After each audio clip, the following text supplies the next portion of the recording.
Good evening. The state of Rhode Island stands at a delicate juncture in our history.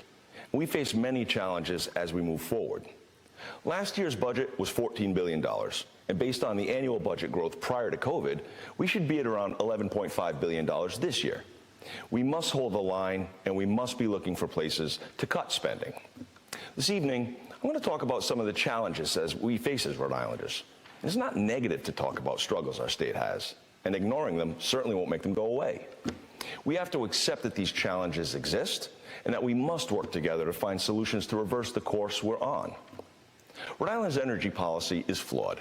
Let's be clear, Rhode Island cannot afford the Act on Climate of 2021. The Act is built on an idealistic rather than a realistic foundation. The group Eco Rhode Island reports that we have no clear plan to reach our 2030 climate mandates. They state simply that we're not on track.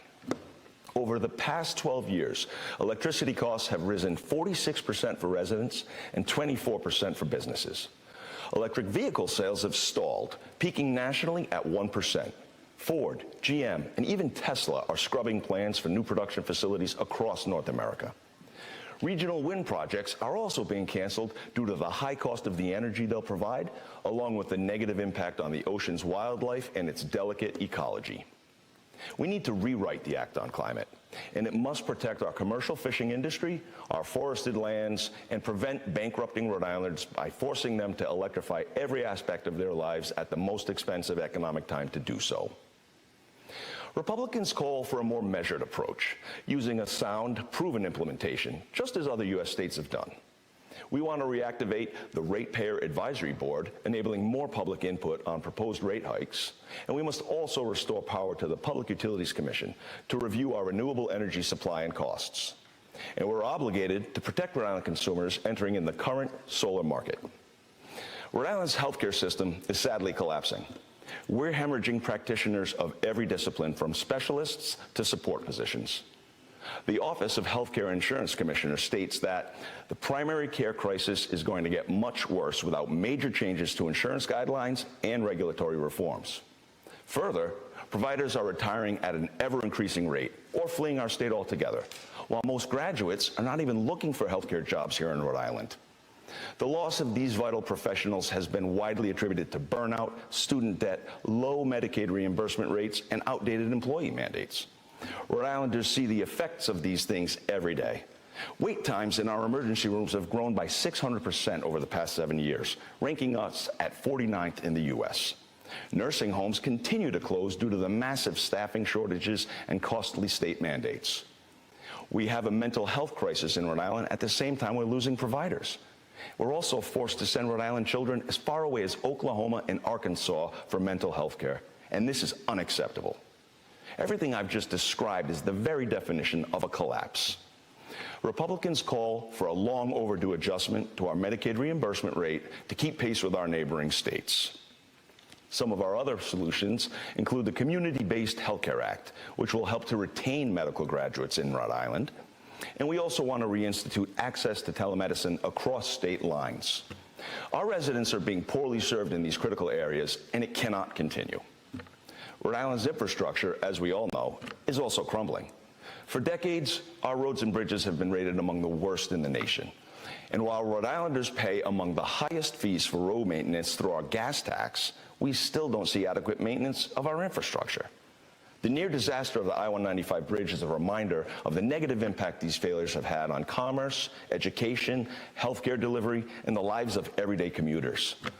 As Republicans warned, the truck tolls were stricken down by the courts last year, and $8.5 million of taxpayer money has already been wasted appealing that decision. Rhode Islanders are now left wondering, are car tolls next? And that is something Republicans will not stand for. Businesses also watch these dynamics, and they factor them in when they're considering if they'll move to or expand in the state of Rhode Island. Make no mistake, our infrastructure directly impacts our economy, and it is damaging us as a state. You've heard Republicans speak of instituting an Office of Inspector General in Rhode Island, just like the majority of U.S. states have already done. This alone is an initiative that can save Rhode Island taxpayers billions of dollars, and the importance of this office simply cannot be overstated. We all know that we have an education crisis, too. Our education system isn't working. But if we can fix it, many other problems we face will be resolved as well. We have high schools in our state with less than 1% proficiency rates in math and single-digit proficiency in science and language. Graduation rates continue to plummet, while absenteeism among students and teachers skyrockets. Public school enrollment is down. Parents are choosing charter, private, and homeschooling at a much greater rate than ever before. Benjamin Franklin said, an investment in knowledge pays the best interest. Republicans realize this, and we support parents who are no longer accepting that their children's futures must be invested in the same broken systems. Parents and students alike want to receive a quality education, and we're obligated to respect and support the wishes of those parents by providing the options to best educate their children. Clearly, Rhode Island also has a housing crisis. Being located between New York and Boston makes our housing challenges even greater. Mass, Connecticut, and New York all offer big money jobs, but the lower cost homes are here in Rhode Island. That workforce is now moving to our state and buying up our housing inventory, all while working elsewhere, either remotely or in a hybrid form. Shockingly, 25% of home sales in Rhode Island are to non-residents, and over 14% of home sales in Rhode Island are to people from Massachusetts. All of this has led to a dramatic increase in demand and an increase in price. But fundamentally, on the supply side, when the cost of doing business and the cost of living are so extremely high, housing costs will naturally also be extremely high.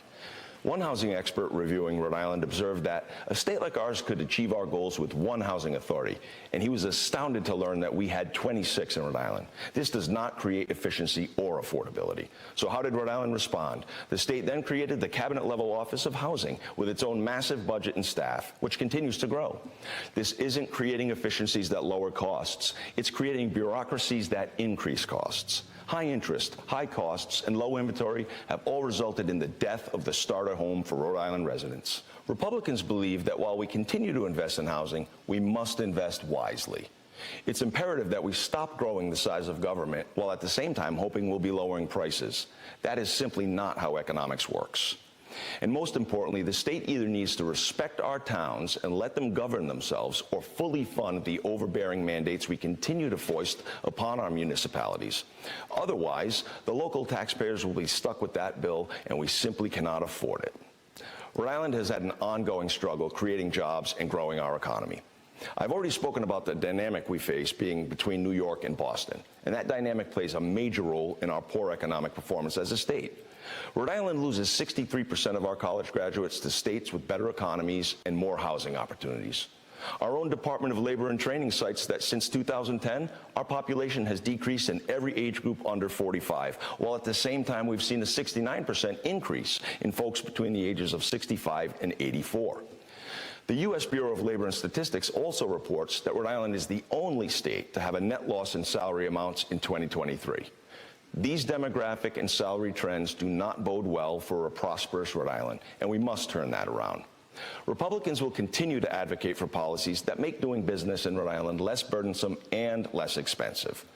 The tangible property tax was reformed last year, and that's just one of the areas where Republicans have been advocating to reduce the burdens on our businesses, and that type of advocacy will not stop.